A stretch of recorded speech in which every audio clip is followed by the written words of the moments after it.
Full alert status itataas ng PNP sa December 15 bilang bahagi ng Ligtas Paskuhan 2025. Kasama mo sa balita si Radyoman Marjo Domingo. RMN Live Report. December 15 ay inaasahang magtataas ng alerto ang Philippine National Police bilang bahagi ng Ligtas Paskuhan 2025.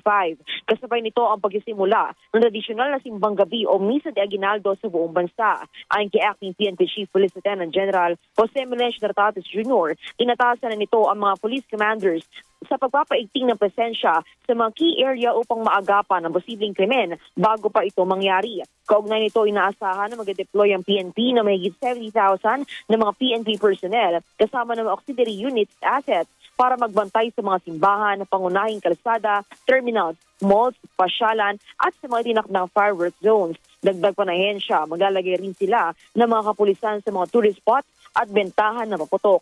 Inimok naman ni Nartates ang publiko na maging alerto at makipagtulungan para sa ligtas at mapayapang pagdiriwang ng Pasko at Bagong Taon. Kasama mo sa DZXL RMN Manila, Radyoman Marjo Domingo, Tatak RMN.